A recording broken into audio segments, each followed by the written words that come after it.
What does being free and a part of human society mean to you? I have to wonder about what it means to be free and a part of human society as it affects me, as well as personally, as well as how that affects my day-to-day life, when that society itself is not in a good state of mind. I wonder, what is the difference between being a part of society and simply existing within it? We sacrifice freedom so that we can feel safe. The question is, are we truly safe and secure if we don't have freedom? Ben Franklin once said, "Those who give up liberty for a little bit of security deserve neither."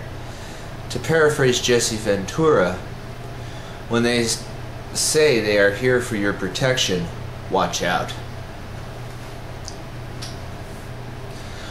With those two things in mind, I want to talk about these same two concepts to expand further.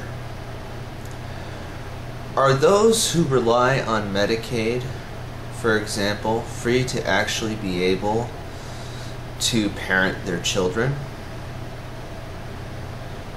without the fear of the child care secret police known as Child Protection Services? Does CPS really have the welfare of the child they take from their family at heart? Especially considering the statistics of those in foster care turning to a life of crime? Some have called me paranoid for saying CPS is like the secret police. I usually refer them to the Fourth Amendment of the United States Constitution as my example. I get asked frequently if I have heard of Africa and how people starve to death while people are murdered by rebel groups. They say this to me when I tell them the Thomas Jefferson quote about how government taking care of people is a bad thing. The question that should be asked is, if people are dependent on government assistance, what makes you think that government won't take that assistance away, allowing you to starve in the process of making sure that you submit to them? Is government assistance really allowing you to be free?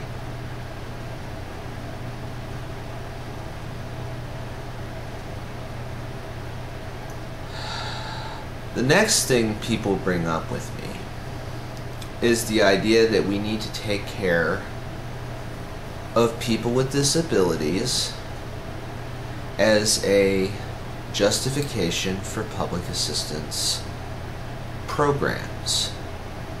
Wouldn't having people with disabilities working for a living improve their well-being instead of keeping people employed by making sure that they were dependent on those who were employed in care jobs? I get asked all the time, how will they learn without state programs assisting them? I ask them, to what extent will they learn if their needs are provided for? Seriously, isn't making mistakes a part of the learning experience? How else are they supposed to learn for themselves?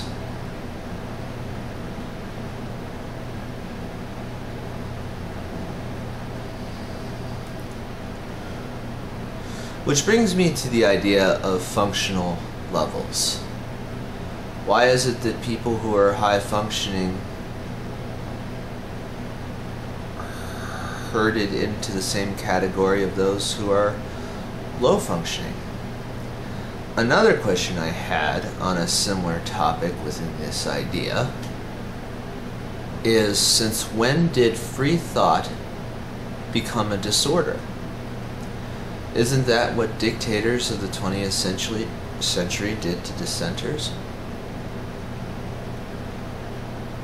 Another question: why adapt to a society that will think of free thinkers as having a disorder? Just so they don't have to deal with the fact that the free thinkers are right about the condition of the society under which they live and under tyranny within that society. Is our health worth keeping if we don't have the freedom to grow our own food to stay healthy, or have the freedom to stay off of drugs that are well known to cause disastrous side effects? Keep in mind, I'm not saying that can be applicable to everybody. Are we really free if the society you live in lives in fear? Let me know what you think.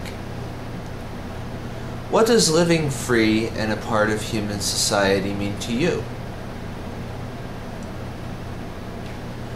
Leave a comment or send email to gotconsentpodcast@mail2noble.com.